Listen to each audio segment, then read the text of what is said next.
programang ito ay rated SPG. Striktong patnubay at gabay ng magulang ang kailangan. Maaaring may masiselang tema, lengguwahe, karahasan, sexual, horror o droga na hindi angkop sa mga... Nasaan si Harry? Tabi-tabi lang. Nasaan nga?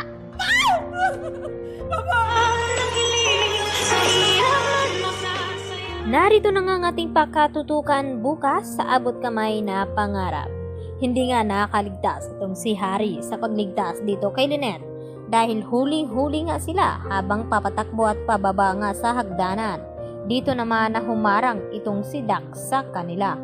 Yun na nga ay nalagay na nga sa alanganin ang buhay dito ni Harry upang mailigtas lamang niya itong si Lynette. Samantala, agad naman na pinakilos ni Dax itong si Lynette. Nang sa ganon ay kukunin na nga daw nila ang lahat-lahat ng pera ni Lynette sa bangko. At dito naman na tinanong ni Lynette kung nasaan nga itong si Harry. At ang sagot nga dito ni Dax sa kanya na nasa tabi-tabi lamang daw itong si Harry. Subalit walang kaalam-alam itong si Lynette na nasa peligro na nga na kalagayan itong si Harry na anak ni Doc Carlos Benitez. At dito narinig din ni Lynette ang pag-uusap ni Dax at dito ni Balahadja na sinabi nito na bilisan daw ang kanyang plano nang sa ganon ay makaalis na siya dito upang salubungin naman ngayon ni Dax itong si RJ na may dalang pera na 100 million pesos kapalit dito ni Don Pepe at sila din ang tatapos nito dahil pinapasigurado nga ni Moira na hindi mabibisto o madawit sila ni Zoe lalo na hindi makakalabas ang kanilang sekreto. At dito naman na ipinadala na nga ni Balahadja ang video dito ni Don Pepe na binubuhusan nga nila ng tubig. At dito na sinabi ni Balahadja kapag hindi tutupad sa usapan itong si RJ, hindi tubig ang masasaksihan nito kundi sarili daw ang dugo dito ni Don Pepe ang kasunod na ibubuhos nila dito sa kanya. At dito na napaiyak ng gusto itong si Giselle at ganoon din itong si Annalyn. At nag-aalala na nga ng gusto na sana raw ay mailigtas nila itong si Don Pepe. Ganon din ang panalangin ni Lynette na kung bakit sa kanila daw nangyari ang mga ito. Nakawawala lamang itong ni Don Pepe at nilooban itong si Lynette dahil sa iisang tao lamang ang may gawa nito at walang iba kundi itong si Moira.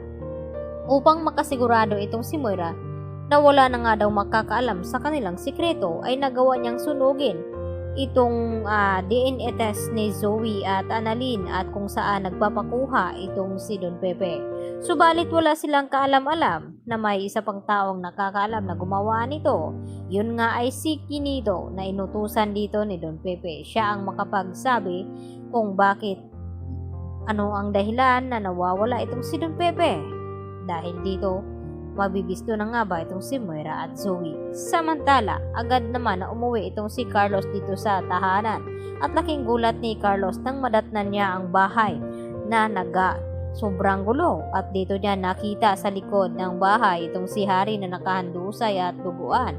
At dito rin na sinabi ni Doc Carlos na kinakailangan daw madala sa ospital itong si Harry. Subalit nang gamutin na nga nila ito ay sa kasamang palad dito dineclare ni Doc Lendon Javier na hindi na nga nakasurvive pa itong si Harry dahil sa tagal nga na hindi agad nadala sa ospital ito dahil sa kagabihan pa lamang ay nangyari na itong aksidente kay Harry na binugbog siya ng husto dito ni Dax at hindi lang iyon dahil sinaktan pa siya nito upang mailigtas lamang itong si Lynette.